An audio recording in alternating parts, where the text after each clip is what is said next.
Bring us up to speed on electric vehicles, because they were all the rage just a couple of years ago. And now when you read in the press, maybe not quite so much, maybe the consumers are not rushing to buy them. You see some U.S. automakers cutting back on their goals. What's going on? Well, I think those headlines would make you more concerned than you should be. The demise of electric vehicles is greatly exaggerated. Mm-hmm. So let's start with the numbers. So in 2023, there were about 1.4 million electric vehicles sold in the United States. That was almost 10% of overall sales. That was up 50% from a year before, so really significant growth. First couple of months of this year, EV sales are up about 20%, 15 to 20%. So the rate of growth is slowing, but I think that that's actually reasonably what you would expect. This is a market that, as it matures and as it becomes a larger share of overall vehicle sales, expecting year-on-year 50% growth rates was never realistic. And so I think the question is, where will this growth trajectory lead out? And also, when will the appetite for those electric vehicles butt up against consumer concerns and consumer adoption? I don't think we're there yet. And so, a rate of growth that's 20% year over year would be pretty good for a lot of industries. But we're certainly seeing a slowing compared to the rate of pickup in 2022 and 2023, which was really quite extraordinary. Overall, the demand for EVs in the United States continues to go up, even if more slowly. But different makers are taking different approaches to stimulating that demand.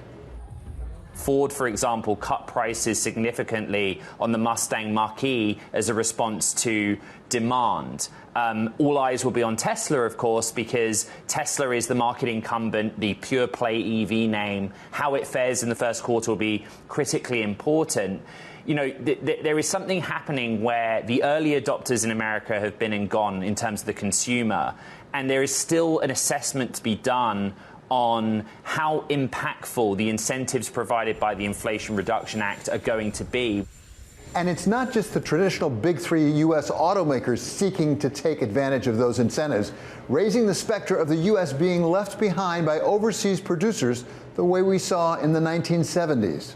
Well, I think there's a risk. I think you listen to what the leadership of Ford and GM and Stellantis as well are saying.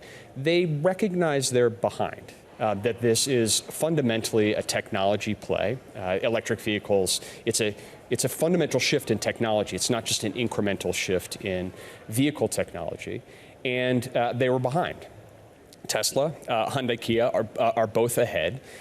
That said, I think you're seeing, certainly GM and Ford both invest a lot in saying we need to catch up, and we need to catch up quickly. I would say Ford's CEO, Jim Farley, has been very blunt about this in saying we're going to need to remake this company. We're going to need to do things differently in terms of how we organize ourselves to drive innovation, to actually catch up and catch up quickly in a growing global market as well. So I am hopeful that what we'll see is that kind of commitment actually manifests in the marketplace, and we've certainly seen some. We're seeing those companies increase their sales sequentially as well, but I think that's always a risk, right? We're going to have to stay ahead, and it's a dynamic global market. Is there a challenge in the price point? Because certainly GM, for example, started out with the more expensive vehicles, made sense because they needed to cover the cost. At the same time, again, going back to my recollection of when Japan really made inroads, They started out pretty inexpensively. You have some less expensive models coming from overseas. Yeah, look, there's different approaches to this electric vehicle market that are really fascinating, where I think that the dominant approach is to start at the very high price point, try to capture that margin, and then drive prices down across the board. I would argue that actually, learning from history, there's a real opportunity to own the lower cost segment of this market, right? To be the electric vehicle provider for typical middle class folks across the country. We've seen some innovation on that front. GM introduced the Chevy Bolt, and for part of last year, it was the fastest growing electric vehicle in the country. And so I think it's possible. And the other thing that's good news for consumers is, in addition to seeing this electric vehicle growth, prices are coming down very significantly. We've seen a 20% reduction in the cost, the purchase price of electric vehicles just over the course of the last several months. That presents a constructive challenge to the auto companies, but it's good news for consumers that we're seeing more and more of these vehicles get into a price point, which is really, in many ways, comparable, particularly when you take into account the overall cost of ownership. The Biden administration has made no secret of its desire to urge the auto industry ahead in the transformation to EVs, as it seeks to put its foot on the accelerator of electric and step on the brake for internal combustion engines.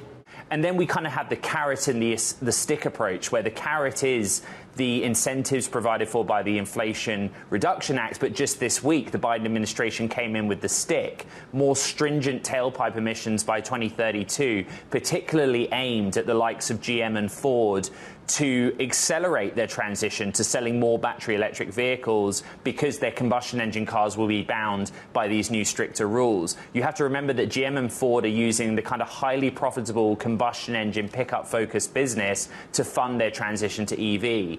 The problem is that there is kind of some softness in both of those, and particularly more softness in EV demand than they perhaps expected.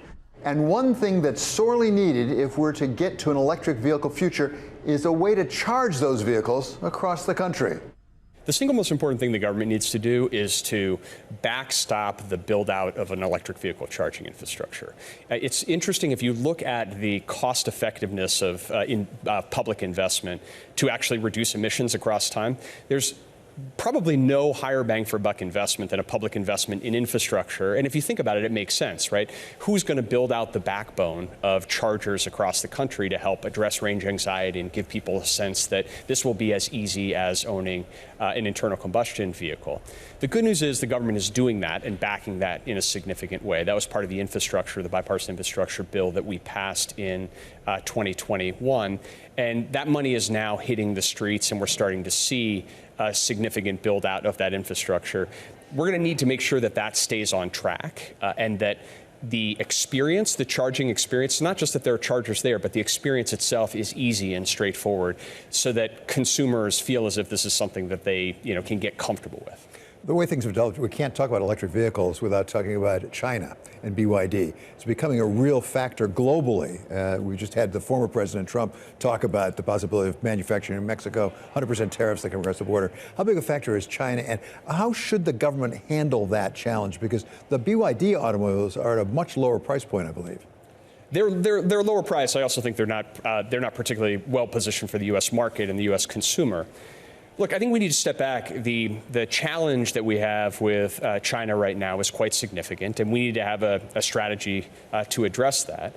And part of what is happening is China's got very significant imbalances in its own economy, and it has to make some difficult decisions about whether it's going to double down on a strategy that over-subsidizes and often in inappropriate or illegal ways subsidize its manufacturing base at the expense of more balanced domestic growth in its own economy and at the expense of other economies worldwide.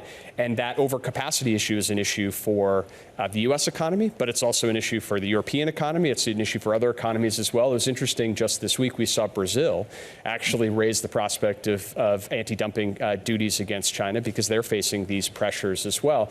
I do think that that Chinese model of just pushing manufacturing above all else, including above its own balanced domestic growth, is not a tenable long-term model. We in the United States, though, we need a strategy to succeed on our own, and part of that is making a commitment to invest in our own industrial capacity.